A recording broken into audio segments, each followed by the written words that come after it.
Olá, pessoal. Mais uma vez aqui. Nós vamos aproveitar, né, esse momento de perguntas que serão direcionadas a Carlos Eupídio, para também começar a nossa primeira rodada de negócios. Tá? Então, eu quero convidar os empresários Eduardo Mascarenhas, Fernanda e Sulismeire Lima, para participar com a gente desse momento muito especial.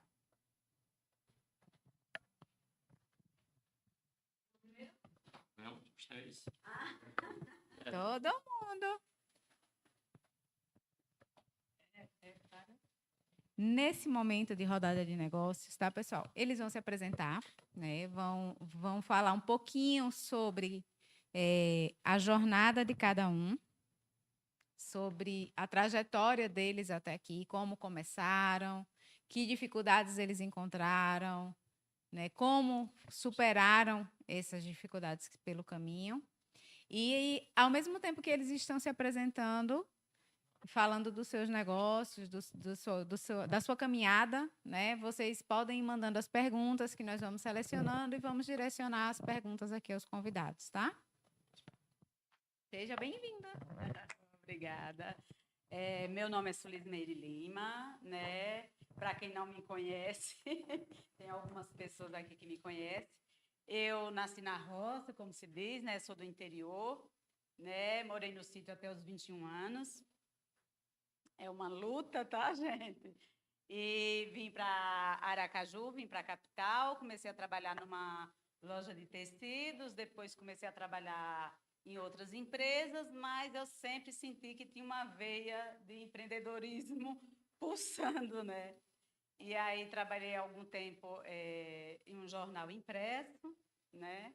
E depois, quando saí por conta exatamente disso, por conta de estar com muita vontade de empreender, e por conta de um mau serviço, né, eu entrei nessa montei a Toque de Classe Decor, que é uma empresa especializada em cortinas, sob medida, né? Quando eu falo para vocês por conta de um mau serviço, é porque eu mandei fazer, confeccionar umas cortinas para mim, e a pessoa assim me deu o maior caô, né? E aí eu pensei, gente, como é que essa pessoa ainda sobrevive no mercado atendendo dessa forma?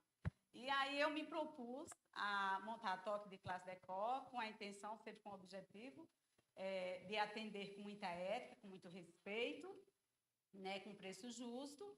E aí foi quando a gente montou, como falou já o Carlos antes, né, a história de uma garagem. Na realidade, eu montei, nem foi na minha garagem, foi na garagem de um amigo, né? Eu montei a Toque de Classe na garagem de um amigo, que tinha aproximadamente 30 metros quadrados, mais ou menos isso. Hoje, a Toque de Classe está em uma casa com estacionamento próprio, com mais de 300 metros quadrados, né? E a gente tem, como é que eu posso dizer? Uma boa clientela, digamos assim, né? E, a partir daí, as minhas maiores dificuldades em empreender, logo quando eu comecei, com cortinas, foi a questão da falta de conhecimento, né? Eu estava entrando em um negócio que eu não tinha conhecimento. E sim, tinha, porque meu primeiro emprego tinha sido com tecidos, então eu tinha algum conhecimento. E aí é a busca incansasse de conhecimento, tanto sobre o produto que eu precisava, né, que eu não trabalhava com isso, como também para abrir uma empresa. E, às vezes, você procura, você faz cursos e, às vezes, até lhe passam informações erradas, que você acaba aprendendo com o tempo.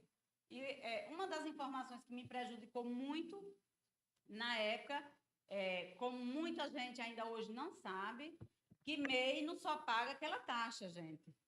Tá? Então, quando eu abri o MEI, né, me explicaram, MEI é muito bom, porque só vai pagar essa taxa, todos os impostos estão ali. E, na realidade, não é bem assim. Você só paga aquela taxa se você não comprar fora do seu estado. Se você comprar fora do seu estado, você vai pagar, não é isso? E isso, nem até mesmo as instituições, que é para lhe ensinar, que é para que você procura, né? Até mesmo as instituições que você procura, lhe passam um conhecimento errado em relação a isso. Esse foi um dos grandes desafios. Outro do desafio foi encontrar curso na área que eu queria. Eu cheguei até a entrar na faculdade, na Unit, como design de interiores, sempre em busca do que fosse melhor para eu fazer o melhor em cortinas, e na realidade não encontrei. Aí, por conta disso, a veia empreendedora, né, Carlos? Por conta disso, que eu procurei sempre cursos, sempre alguém que me ensinasse o que tivesse de melhor em relação à cortina, e não encontrei. Acabei abrindo um canal no YouTube, e o pessoal da faculdade começou a me chamar também para fazer cursos, para dar cursos, né, sobre cortinas, né, alguns designers interiores, arquitetos. E aí, por conta desse canal, também abri um curso sobre cortinas, que é um dos maiores do Brasil, inclusive, né? E aí, esse curso eu lancei o ano passado, né? Fiz venda de 7, né? Com um ticket até de 590, né? Reais, o curso. E esse ano a gente está prestes a lançar novamente esse curso. E é isso, gente.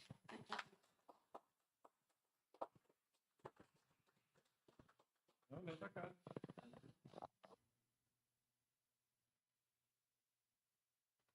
Gente, lembra que eu falei de uma pessoa que iria dar informações para os meios de contabilidade? Chegou, é a Fernanda.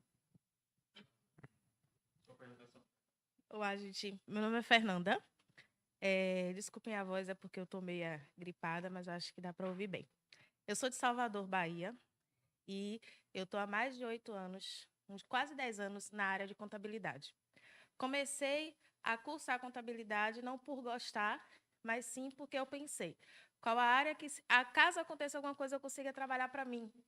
E aí surgiu uma oportunidade de eu fazer um curso técnico de contabilidade lá em Salvador, pelo governo do estado, e eu fui sorteada a conseguir a vaga. Começamos com 60 alunos, mais ou menos, mas a única que conseguiu se formar fui eu. Os outros 59 alunos desistiram, e eu ficava na sala de aula sozinha com o professor, porque eu disse que eu só saía de lá formada.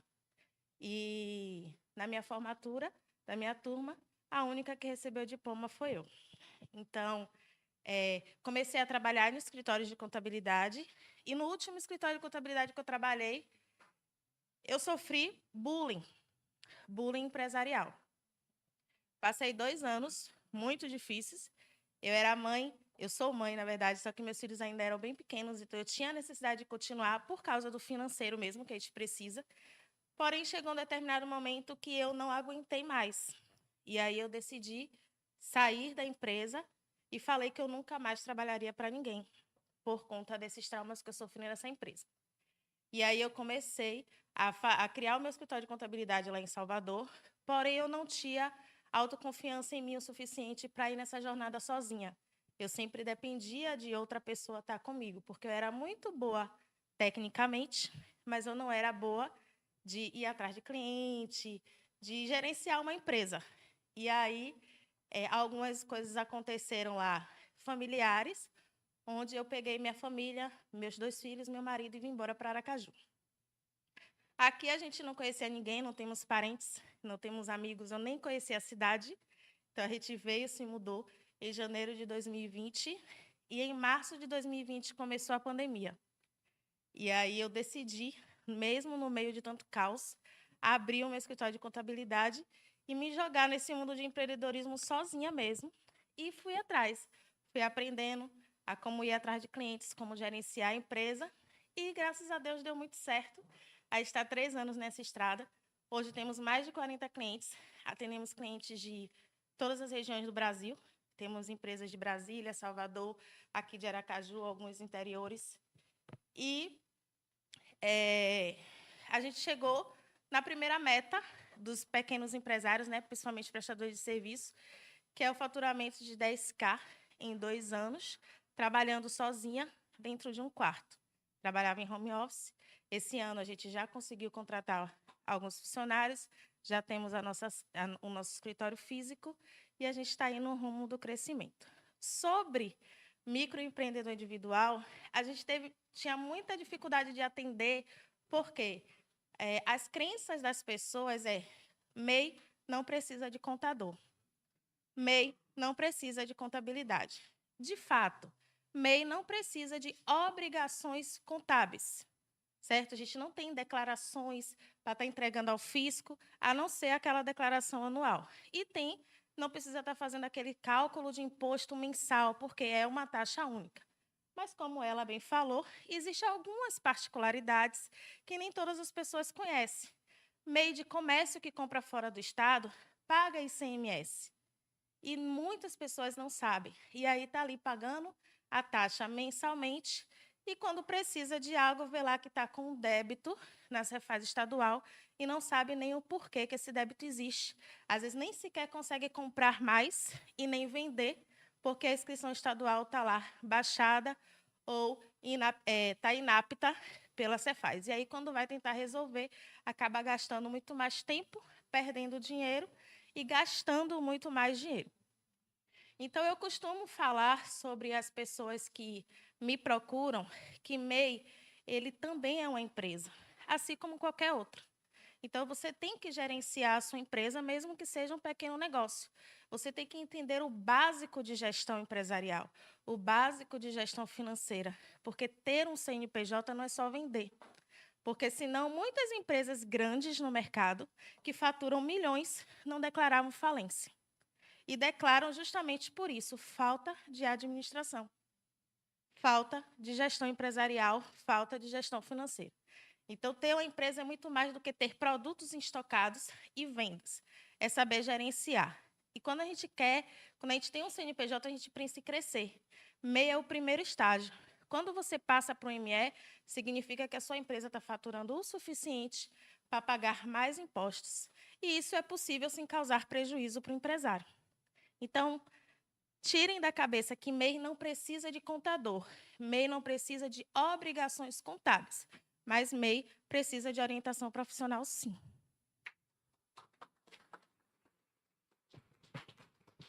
Eu acho que eu não estava brincando quando eu disse que ela ia fazer diferença na vida de vocês. Bom, eu vou convidar agora o João. O João é da Jet Sales, tá? Ele vai se apresentar. Então, fica à vontade, João. Opa, bom dia, pessoal. Meu nome é João Henrique, eu sou da empresa chamada Jet Sales. Eu vou aqui junto com vocês compartilhar um pouquinho da história, falar um pouquinho lá do início, algumas lições que eu fui aprendendo ao longo do caminho até aqui. E eu espero que um pouquinho do que a gente bateu cabeça ali, dos erros e dos acertos, também sirvam para vocês, né? Então, um pouquinho de como é que nasceu a Jet. Tava eu, mais 2 amigos, a gente era do mercado digital. Então, a gente já tinha um e-commerce que faturava bem, o e-commerce da gente faturava já perto de 300 a 400 mil mês. E começou com uma levada de estelionatários, pessoas que estavam na internet, vendiam, mas não entregavam. Vendiam, mas não entregavam. Vendiam, mas não entregavam. Ao ponto de 1 ano antes de eu abrir a Jet Sales, eu ter ido na delegacia 5 vezes para poder me defender. Porque eles usavam a minha marca, usavam o meu telefone e etc. Eu falei para um sócio, digo, cara, a gente precisa ir para um negócio onde todo mundo jogue dentro da mesma regra. Todo mundo jogando dentro das 4 linhas, quem for bom começa a se destacar. E aí surgiu a oportunidade de a gente fazer esse software, né? Revender. Inicialmente a gente revendia um software de um terceiro. O software da Jet Sales, que é uma empresa que trabalha com automação para WhatsApp, gestão de canais e chatbot, ele inicialmente não foi meu. Por quê? Porque eu fazer um software ia me custar muito dinheiro. E aí fica a primeira lição da gente lá, né? Que eu já tinha empreendido antes. Eu digo, bom, eu não vou investir muito, abrir uma estrutura, contratar, criar escritório, sem eu saber se esse mercado é quente. Então, como é que eu consigo validar se esse mercado é bom sem eu gastar muito? Bom, eu vou atrás de alguém e vou revender o produto dessa pessoa. Então, vem esse ponto, assim, muita gente quando vai abrir, as pessoas me procuram, João, eu tô querendo criar um app, eu tô querendo criar. Cara, não cria. Tem de alguém para você sentir a temperatura do mercado? Se tiver, vai lá, sente a temperatura do mercado, deu bom, aí é hora de você voltar 2 casinhas e começar a pensar em verticalizar todo o seu processo. E aí, pessoal, foi já no meio da pandemia que a gente abriu a empresa, a Jet. E como a gente já tinha algumas competências de venda, eu vim do mercado B2B, então eu era vendedor raiz, né? Pastinha, sola de sapato, que nem meu amigo ali também era. e barriga no balcão. Bora, muita lábia, botar o cliente para dentro, viajei para Salvador à venda, viajei para Maceió à venda. Aqui, tudo que foi restaurante eu conheci, porque eu vendia um serviço que era para restaurante na época. E digo, bom, vamos fazer o que é que a gente faz de melhor, vender. E chamei mais alguns sócios que seriam complementares. E aí eu vou continuar com a fala da minha amiga, né? Qual foi a sua maior dificuldade? Você era bom em fazer o que você fazia, né? Mas não era boa de vender. E aí difícil você tracionar, né? E eu era o contrário. Eu era bom de vender, mas eu não era desenvolvedor. Então eu não tinha o produto. Então eu fui vender com produto de terceiros. E aí eu acho que é um outro ponto importante que todo mundo tem que pensar na carreira, que foi o que ajudou a gente bastante. Eu saí de 0 a 500 clientes muito rápido, em coisa de 6 meses. Por quê? Porque eu gastava toda a minha energia, porque vender é uma habilidade que, infelizmente, as pessoas pensam que é dom. As pessoas pensam que é uma coisa que você não aprende, as pessoas subvalorizam. Né? Hoje está ficando um pouco mais legal. Você dizer, não, sou vendedor, sou vendedor. Você vê João lá da CIMED, né? Não, eu sou vendedor. O cara fatura 3 bi e fica dizendo que é vendedor. E ele é. E a gente tem que bater no peito e ser mais. Por quê? O que segura uma empresa é um vendedor. Você pode passar a maior crise que for, deu uma crise, mas se tiver um vendedor com um sonho ali ardendo mesmo, ele vai virar, ele vai trazer injeção de caixa e vai resolver. E aí, eu fui o contrário da bandeira do Brasil. Eu não fui na ordem progresso, eu fui no progresso depois na ordem. Não, vamos lá, vamos botar venda, vamos fazer acontecer. Colocamos clientes, 500 clientes para dentro. Teve um tempo, gente, que eu contratava pessoas para o suporte que eu não sabia nem quem era. Eu chegava lá no escritório, eu digo, quem é essa menina aqui? Não, foi fulano que trouxe, ela já está aqui de frente para o computador trabalhando. Ah, tá, beleza, vai. Então, tivemos um pouquinho as dores do crescimento. Só que, se eu não fosse agressivo em vender, em trazer faturamento, e eu apostasse a minha energia nisso, eu podia ter o maior planejamento tributário do mundo, eu podia ter o maior brand do mundo, tem uma rede social linda lá, mas bem, se ninguém está vendo, do que é que adianta eu gastar energia nisso? Então, quando você é pequenininho, você tem que pegar 90%, 80% da sua energia e fazer com que o seu negócio tracione, para que você passe o seu ponto de equilíbrio, o seu break-even. Depois você vai arrumando a casa. Aí tudo é mais fácil. Com faturamento dentro da casa, tudo é mais fácil. Então, eu acho que a primeira parte do desafio, gente, e do orçamento de quem é pequenininho, é você ter um gestor de tráfego, é você ter uma agência para você poder tracionar o seu negócio. Esqueça você fazer uma logomarca de 10 mil. Você é pequenininho, você vai gastar 10 mil para poder fazer uma logomarca? Uma identidade visual? Não faz sentido. Agora, se você pega esses 10 mil e coloca em time de vendas, quando eu falo vendas, é vendas e marketing. Vendas e marketing. É você conseguir tracionar. Quando você investe nisso daí, questão de prioridade. Primeiro coloca faturamento para casa, fica grande, depois você vai procurar, de fato, ter uma identidade visual que condiza com o porte da sua empresa. Eu vejo muitas pessoas hoje com identidade visual enorme, mas quando você vai ver um leãozão, quando você vai ver na realidade, é um gatinho. E daqui a pouco o negócio fecha. Né? Então, principalmente para quem vai no digital, é importante você ter eleger muitas prioridades inicialmente, para que daí você, de fato, seu negócio sobreviva. Se você elege as prioridades erradas, você vai dar com a cara no chão. Né? Então, esse foi um passo importante da gente, tracionar muito. E aí depois eu me vi num desafio, né? Que a vida inteira eu fiz negócio por mim. E quando foi com 8 meses de empresa, eu tinha mais de 30 colaboradores embaixo de mim. E aí você vai mudando os níveis, né? Você vai mudando o faturamento e aí vão mudando as competências que você precisa ter. Né? Que eu passei não a cuidar mais de venda. Aí eu já tinha um time de venda com 9 pessoas, com 10 pessoas. Eu tinha mais quase 30 colaboradores dando suporte. Então, venda já não era mais a minha preocupação. Aí eu passei a me preocupar com gestão de time. E aí foi outra coisa que eu fui aprender. Aliás, que eu estou aprendendo, né? Como é que cuida de time? Como é que eu passo a mensagem para 30 pessoas ali? Para 25, para que elas sejam um espelho do dono. E o dono, ele tem que ser o espelho? O dono, ele tem que ser o amigo? Ou ele tem que ser o cara que faz acontecer? Você tem que ser aceito? Será que seus colaboradores têm que estar falando bem de você na mesa do bar? Ou eles têm que fazer o que a companhia precisa? Né? Então, eu novo, 31 anos, passei por muito isso na minha vida, agora, recentemente. Eu achava que o colaborador, de alguma forma, eu tinha que me moldar a eles, e entrar na brincadeira com eles, e passei a perder um pouquinho no início a cultura da empresa. E aí, depois eu estudando, aprendendo, conversando com outros empresários mais velhos, que é o que a gente fez ontem aqui, que a gente faz hoje. Não, cara, o negócio não é esse, o funcionário ele não é seu amigo, você tem que ter o objetivo claro da empresa, o propósito, e aí a coisa vai andar. E, graças a Deus, vem andando. Vem andando, vem andando, vem andando, vem andando, e a gente vem se capacitando. Né? Então, eu passei a ter um processo de seleção hoje, que ele é rigoroso. Rigoroso, leia-se. A gente entende bem quem a gente está contratando. Eu posso até contratar uma pessoa com valores que não batam com os valores da empresa, mas eu sei que eu estou contratando.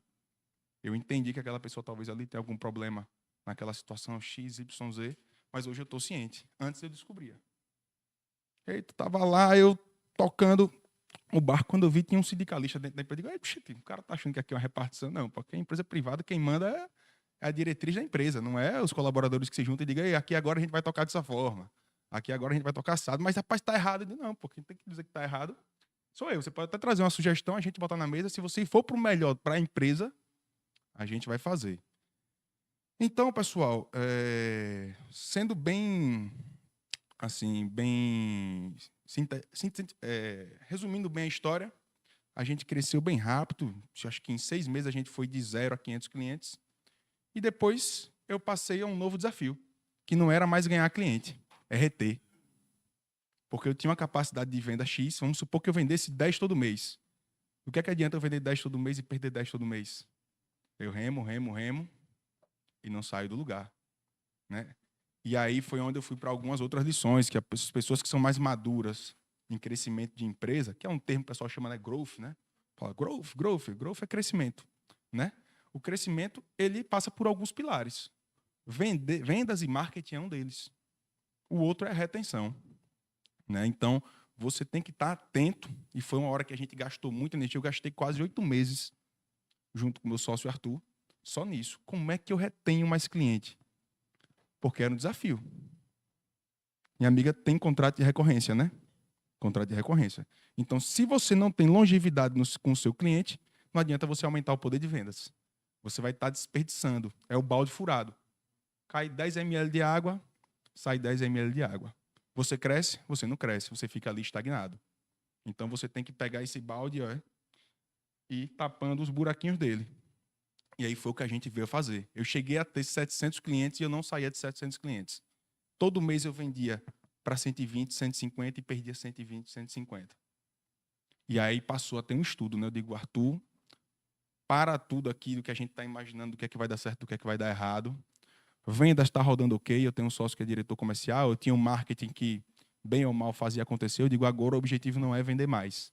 O que meu sócio fazia? Não, para a gente crescer, eu agora tenho que parar de vender 120 por mês e eu tenho que vender 300. Eu digo, não, você não tem que vender 300, a gente tem que passar a perder 60, ao invés de perder 120. E aí eu passei para o desafio da retenção. E aí é um ponto que é importante.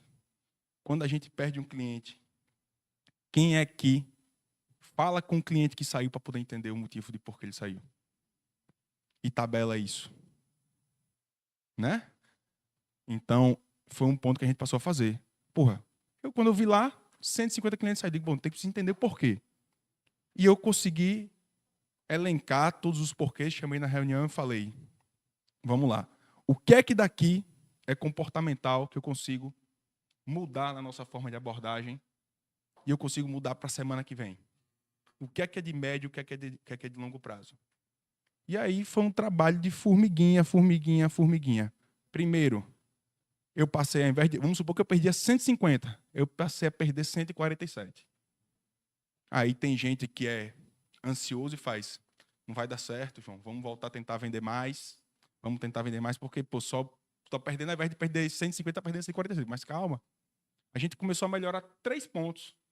Eu comecei com um mês só. Deixa eu tentar trabalhar mais esses 3 pontos. Aí eu fui perdendo 140. Quando eu vendia 150 e perdia 140, eu crescia 10. Eu digo, olha, já voltamos a crescer. Devagarinho, né? O carro que está em primeira marcha ele já está diferente do carro que está em ponto morto. Eu digo, voltamos a crescer. Aí eu fui melhorando, fui melhorando, fui melhorando, fui melhorando. Hoje, a gente consegue ter um crescimento real, né? Eu consegui entender, bom, no meu negócio, se o cara passa do primeiro mês, quer dizer que ele agora vai ficar. Então, o meu esforço todo é para fazer ele ter uma boa experiência no primeiro mês.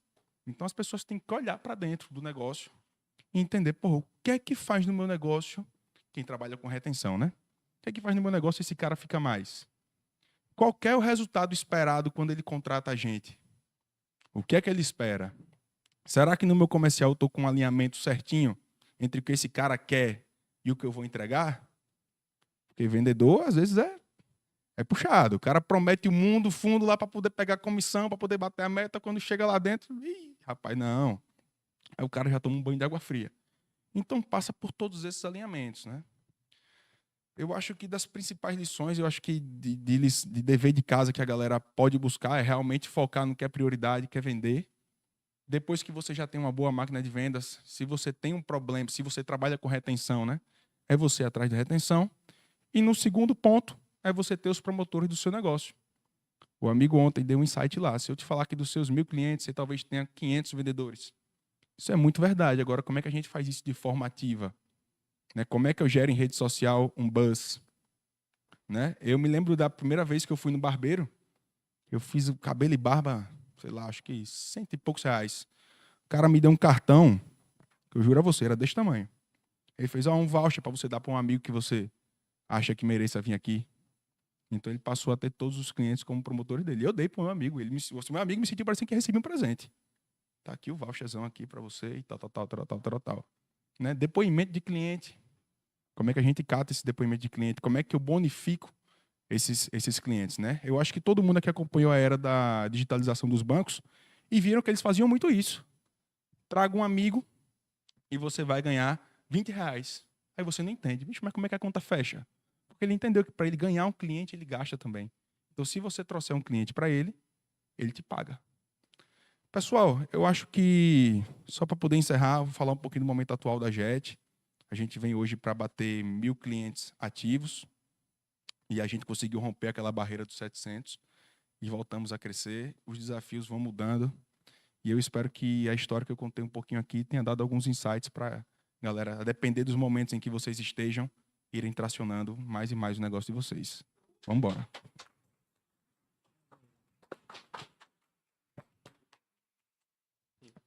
Gente, olha, como eu disse anteriormente, o uso desses espaços compartilhados, né, ambientes virtuais, fazem com que empresas como a de João, por exemplo, consigam escalar o negócio dele sem ter um custo tão elevado. Né? Então, ele está num ambiente digital. Por que não ir para o escritório virtual? Tá? Só abrindo um parênteses aqui, o sócio dele, o Arthur, ele é dono de um outro cowork, que é o Neowork. É um parceiro nosso, é um amigo. Então, nossos ambientes estão preparados para atender vocês, tá bom? Então, assim, usem a Fernanda, aprendam com a Sulis, vejam o João, todos eles são desafiadores vivos aí do que a gente tem hoje no mercado. Um dos pontos dessas palestras é esse network, é aprender com eles aquilo que nós temos de medo, né? E como é que eles venceram. Então, aqui eu vou a parte de perguntas. Talvez a gente nem tenha perguntas porque eles esclareceram tão bem, né? Mas vamos lá, surgiu perguntas aqui. Só um instante. Obrigado. Como todo empresário, nós sabemos que hoje no mercado, uma empresa, esse quadro está mudando. Com a empresa, para se tornar sólida, segundo os dados do Sebrae, ela tem que sobreviver no mínimo 5 anos. Claro que hoje esse quadro ele vem mudado e com 3, 2 anos você já vê que tem empresas só consolidadas dentro de um mercado. Minha pergunta para você é, como será os seus próximos 5 anos com a sua empresa? Pronto, você falou um ponto legal aí, né? Acho que esse dado é do Sebrae, né? De uma empresa consolidada. Só que alguns dados, cara, você tem uma noção. Antigamente, um diferencial competitivo seu te dava 25 anos de distância. Então, a Kodak, ela tinha 25 anos de distância. com a era da digitalização e da democratização da informação, tudo hoje é muito fugaz. Então, você tem um negócio hoje que está consolidado, aí você tem uma inteligência artificial que entra, pá, seu negócio acabou. Então, o meu objetivo com 5 anos é um ponto de reflexão que eu faço quando você me perguntou. Porque o meu objetivo é para o próximo ano. Para os próximos 2 anos. Eu consigo me ver como produto. Então, eu sei que é uma tendência muito grande. Eu acho que só se fala nisso de inteligência artificial. Né? Então, eu quero muito que as empresas passem a reduzir o time e a inteligência artificial trabalhe ajudando o time. Produzindo super pessoas. Então, quando um operador ele tem que falar aquele trivial e etc., eu quero que a inteligência artificial faça isso. E o operador ele seja mais na parte humana de relacionamento. No entanto, não dá para eu montar um planejamento de 5 anos para daqui a 6 meses mudar totalmente o negócio. Então, quando eu penso em mercado, em solidificar, eu gosto de fazer o benchmark. Né? O meu concorrente ele vende quanto? O meu concorrente tem quantos acessos na página? O meu concorrente ele tem quantos clientes ativos? O meu concorrente ele está fazendo presença, está fazendo network que eu estou fazendo? Eu vou me comparando lado a lado com o mercado. Só para poder te dar uma noção. O meu concorrente, o cara direto, colocando no ranking, eu acho que eu estou ali entre o top 5, talvez eu seja o 4º, 5º. Mas o 3º lugar ele tem 11 anos de mercado. E ele tem 1.400 clientes ativos. Eu, em 2 anos e meio, cheguei em 1.000. Então, você imagina como é que a coisa é dinâmica. Né? Então, o planejamento de 5 anos ele é bem legal, é daquela escola de administração, mas eu acho que eu tenho que me preocupar com o próximo ano. E no próximo ano, o meu objetivo é faturar 6 milhões ao ano. Quando eu fiz essa pergunta dos próximos 5 anos, porque querendo ou não, uma empresa, seja ela de qual for o nicho, nós temos que ter um planejamento. Embora, por mais que seja daqui a 5 anos, mas aquilo ali já me dá uma visão. Tudo pode mudar, como você acabou de falar. Tudo pode mudar, tudo pode evoluir. Mas eu vejo assim, se eu não tiver um termômetro do meu negócio para os próximos 5 anos, quando esse negócio crescer de uma forma que eu não esperava, eu posso tomar um susto e posso ter problemas. E quando se trata de 5 anos que eu vou planejar de negócio, eu vou estar preparado para os vendavais, eu vou estar me preparando para as tempestades que elas virão com esse crescimento, e eu vou estar pronto para poder resolver e solucionar os problemas. Correto, correto. Não, eu acho que o ponto é esse, é você ir construindo as bases sólidas, né? Você construir as bases sólidas. Eu acho que é muito do momento também da pessoa, mas o papel aceita tudo, né? Então, quando você constrói, a depender do tipo de negócio também, né, gente? Eu não estou falando de uma farmácia, eu estou falando de um negócio muito dinâmico, que é um software. Então, o espaço mais curtinho de 1 a 2 anos, ele é mais execuível. Ele é mais execuível. Mas é importante que você tenha que planejar as bases sólidas para que o negócio, você planeje, de repente, execute 2 anos ali, mas o negócio ele tem que estar sólido para poder durar 5, 10, 15, 20 anos. E planejamento estratégico a gente revisa todo final de ano. Todo final de ano tem a revisão de planejamento estratégico. Quais são as nossas fraquezas que a gente tem que matar, quais são as oportunidades que a gente tem no mercado e por aí vai. Massa? Deixa eu aproveitar aqui e dar uma dica, que é o seguinte. Pouca gente pensa, né? Existe uma regra no mercado que a gente tenta matar o próprio negócio. Né? Então, a gente analisa o nosso negócio, a gente gasta esforço, né? Tem um esforço em pelo menos uns 60% na evolução do negócio, mas a gente dedica aí uns 15%, 20% na tentativa de matar nosso próprio negócio, porque alguém vai fazer isso por a gente. Então, por que não a gente avaliar isso, tentar matar o nosso negócio, ver como é que a gente mata o nosso próprio negócio e ver como é que ele evolui nessas tentativas de morte, né? Por serviços, pelo negócio em si. Então, esses insights são bacanas, a gente tem que aproveitar esses insights e trazer para a gente que esse mundo, depois da pandemia, principalmente, ele surgiu com uma velocidade imensa, né? Então, quem está no mercado se cuida, a inteligência artificial hoje é realidade, a Meta ainda não morreu, né? O metaverso ainda não morreu, mas deu uma paradinha, então se cuidem. Preparem-se aí para o mercado que muda a todo instante. Temos mais uma pergunta ali. Temos algumas perguntas. Primeiro para Fernanda. Fernanda, pode explicar melhor a questão da MEI? Como MEI, eu preciso contratar os serviços normais de um contador ou é um serviço diferenciado? Então, é um serviço diferenciado, porque como eu expliquei antes, o MEI ele não tem as mesmas obrigações do que uma ME, por exemplo, do que uma EPP, por exemplo. Só que o MEI, ele precisa trabalhar muito mais na parte de consultorias e gestão. A parte tributária ela é realmente bem simplificada, certo? Porém, quando o MEI ele tem uma visão de crescimento, ele precisa de assessoria contábil para contratar bem um funcionário, porque um funcionário de um MEI é as mesmas obrigações de uma empresa ME. Ele precisa também, principalmente empresas de comércio, estar acompanhando compras de mercadoria, porque o MEI ele pode ser desenquadrado pelo volume de compras de mercadoria. Tem que ter o acompanhamento do faturamento e o MEI também precisa entender que o MEI ele não é considerado uma pessoa jurídica à parte de pessoa física. O MEI, o CPF e o CNPJ, eles são um só. Então, o que acontece? Muitas empresas acabam achando que porque tem uma conta pessoa jurídica e tem uma conta pessoa física, ele recebendo nas contas pessoa física não vai impactar no faturamento do MEI, sendo que, na verdade, junta todo um faturamento de pessoa física e pessoa jurídica. Então, quando a gente tem alguém que tem esse conhecimento e que pode te orientar a você tomar cuidados para não ser pego pela Receita Federal e acabar sendo pego de surpresa, né? Porque um desenquadramento de um MEI é um impacto grande para quem está acostumado a pagar pouco, a quem está acostumado a estar ali sempre com aquele imposto mensal. Então, a contabilidade ela ajuda nessa questão.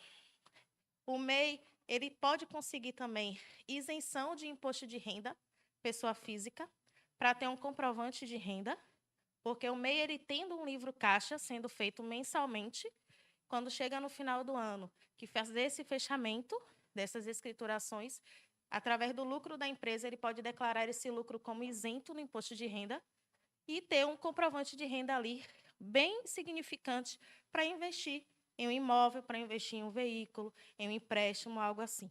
E muitos MEIs são obrigados a declarar imposto de renda e não sabem, porque não sabe que existe essa possibilidade e acaba não tendo esse acompanhamento. Agora uma pergunta para Carlos Eupígio. Quero abrir um CNPJ em um escritório virtual, porque um amigo me contou que valeu a pena a experiência dele. Mas quais são as vantagens de colocar minha empresa em um escritório virtual? Bom, gente, durante a palestra eu coloquei vários pontos aqui, mas o principal, baixa burocracia. Você consegue abrir a sua empresa de forma rápida. Você não precisa se preocupar com os órgãos de fiscalização, porque isso a gente já tem tudo isso embargado na empresa. Então, bombeiro, você não precisa fazer planejamento de planta baixa do bombeiro, compra de extintores, os ambientes já estão preparados para que você possa atender seus clientes. Então, imagine que você não vai ter um investimento muito alto para que você possa abrir sua empresa. Tá? Dar valores de hoje, por exemplo, com R$110, mensalmente, você já pode ter sua empresa aqui no nosso ambiente. Tá bom?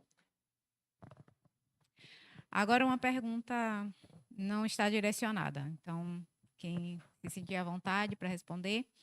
Uma dica de como condensar o dinheiro que entra todo dia, mas acabo gastando todo dia.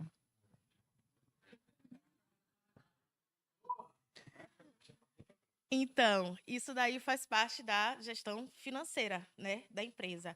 Eu sou mentora de gestão financeira, sou consultora também, e essa é uma deficiência que geralmente as empresas têm. O dinheiro entra no dia e aí vai surgindo aquelas necessidades, aquelas comprinhas ali e vai gastando, né, vai comprando. E muitas vezes a pessoa até anota aquele valor ali que entrou, anota o valor que saiu, e aí, mas ainda assim tem aquela sensação de que não sabe para onde o dinheiro está indo. Porque faz no automático. E a gente tem que fazer as coisas com intenção. Então, quando o dinheiro entra na sua empresa, o primeiro pensamento que você tem que entender é que o dinheiro não é seu. O dinheiro é da sua empresa. Então, você, ao gastá-lo, você tem que saber aonde é que está sendo direcionado.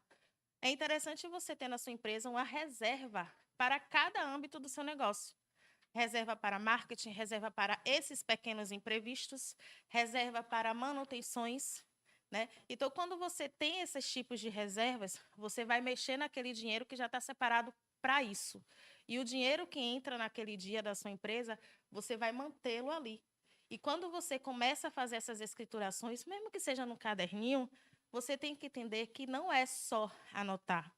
Você tem que entender e você tem que analisar. Então, dependendo do volume da empresa, é você chegar numa sexta-feira ou num sábado e olhar o seu recebimento, quanto recebeu, quanto saiu, e fazer uma análise do seu negócio, você mesmo. Olha, eu vendi 10 mil, saiu 5. Analisar por que saiu 5, se realmente foi necessário, se realmente tem que poupar em alguma coisa ou não. Então, assim, é interessante você organizar a casa e preparar reservas para que aquele dinheiro diário que entre, você não precise mexer. E se, por um acaso, mexer, anotar por que precisou mexer e repor ele logo depois. Perfeito. Mais uma para Carlos. Você falou no início em garagem, início dos negócios, e eu entendi a mensagem de foco e persistência. Mas você tem um coworking. Como funciona? Explique melhor. Um coworking ele nasceu há muitos anos atrás no compartilhamento de um espaço por pessoas que tinham o mesmo objetivo, que era a construção de um software. Tá? Eram engenheiros de software que compartilharam um ambiente de uma casa e começaram ali a promover a possibilidade de desenvolvimento desse software. Essa coisa foi crescendo, surgiu a possibilidade de outros nichos se agregarem.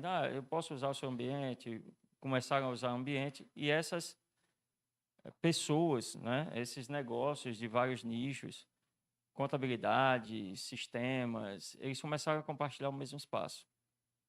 Então, um ambiente único foram compartilhados por vários profissionais. Além desse, a gente tem a possibilidade de atender o cliente com salas de reuniões, né, já todas estruturadas com TV, com mesa, com internet. Então, favorece com que vocês tenham o seu ambiente de negócio, né, pronto para atender seus clientes. A gente tem salas de reuniões com diferentes formatos. Tem salas privativas onde você pode trazer a sua equipe e trabalhar de forma reservada. E, ao mesmo tempo, todas essas equipes juntas fazendo networking no café, na recepção, na passagem de um para o outro. Tá? Então, assim, o coworking, o ambiente compartilhado, ele serve para trazer network e resultados para a sua empresa com um investimento muito justo, muito baixo, né, para que a sua empresa consiga investir, como disse o João mais cedo, investir naquilo que você realmente vai necessitar. Então, imagine, ao invés de você gastar com a infraestrutura, você vai gastar com o seu time de vendas. Né? Você vai investir no seu marketing. E aí a estrutura você deixa com a gente, que a gente vai cuidar dela no dia a dia, para que você não precise se preocupar com isso. Eu vou precisar atender um cliente porque eu converti para a minha equipe de vendas, por minha equipe de vendas. Vou levar para uma sala de reunião, nessa sala de reunião eu vou converter esse cliente, esse lead em cliente. Tá certo? É importante falar que esse investimento ele não é só do dinheiro, né? É de tempo. De tempo. De tempo. Né? E outra, quando você faz o network com a galera que está aqui dentro, você economiza outro tempo. Você não precisa se deslocar para encontrar com esse seu parceiro em outro ambiente, porque ele já está no mesmo ambiente que você. Tá certo? Então, assim, fica a dica aí. Aproveitem essas oportunidades que estão surgindo aqui no Digitalks. Só mais uma perguntinha aqui, para a gente liberar vocês aí da rodada. Qual o maior desafio de sustentação das empresas de vocês no mercado sergipano?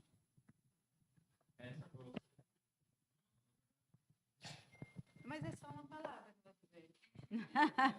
Inovação. Você não acompanhar o mercado, se você não tentar inovar. E depois dessa pandemia, né, tudo que aconteceu em relação ao digital, se você não acompanhar, você morre no caminho. Não tem mais hoje você viver sem digital. Na minha opinião, é isso. É inovação. Outra coisa que eu estava pensando agora no momento é assim, o que é que lhe motiva, né? Qual a maior motivação? Eu acredito que é a grande necessidade que você sente. Você sente uma necessidade de fazer algo mais, de correr atrás. Eu acho que isso é a maior motivação, é a necessidade.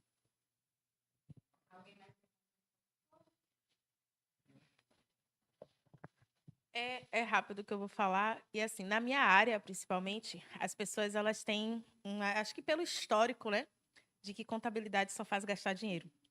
Então, o meu maior desafio hoje é mostrar para as pessoas que a contabilidade não é só para gastar dinheiro, que quem faz a gente gastar dinheiro é o governo, é a prefeitura, é o Estado. A contabilidade ela vai desmistificar isso para você. E você ter uma boa assessoria contábil, ela pode até fazer você pagar menos do que você pagaria se não tivesse esse profissional do seu lado.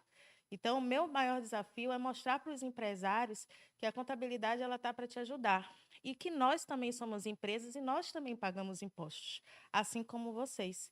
E a gente trabalha aqui no mercado sergipano, que eu vim da Bahia, foi um choque de cultura. Apesar de ser pertinho, é uma cultura muito diferente. Então, eu percebo algumas dificuldades em questão de relacionamento, né? Mas é uma cidade que me acolheu bastante, é uma cidade que me fez crescer bastante e que, aos poucos, eu estou conseguindo plantar na cabeça das pessoas que nós somos parceiros e não somos causadores de prejuízos na empresa de vocês. Então, eu procuro mostrar para as empresas que, se uma empresa A faturando 500 mil, 100 mil, está cada vez mais crescendo, pagando impostos, por que você, que está começando, não consegue crescer também pagando os mesmos impostos? Tudo é questão de visão, tudo é questão de planejamento, tudo é questão de estratégia. E, hoje em dia, dados também pelo SEBRAE, um dos maiores motivos pelo fechamento das empresas não é imposto, e sim falta de gestão. Então, a minha maior dificuldade hoje é implantar isso na cabeça das pessoas. Fernanda, eu vou fazer uma pergunta para você, não, eu acho que é uma dúvida de uma grande maioria. Como é que você está vendo essa reforma? Para o MEI e para os demais. Então, ela vem com a intenção de melhorar, né?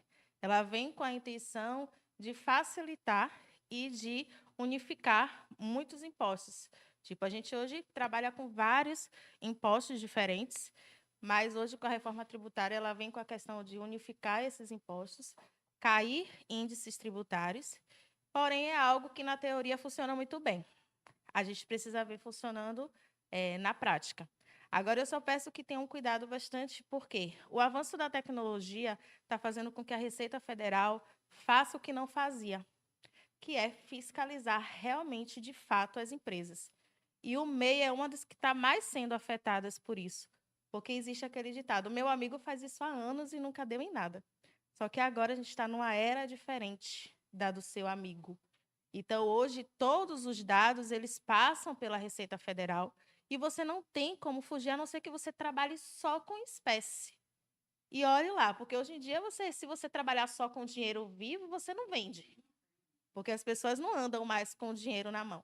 Então, se você jogou para o digital, a Receita Federal, o Estado, a Prefeitura tem os seus dados, não tem para onde você correr.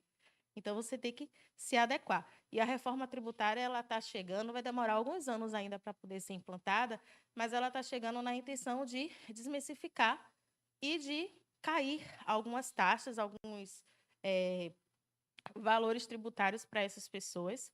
Só que eu quero ver funcionando, de fato, né? Para poder a gente realmente chegar numa análise concreta.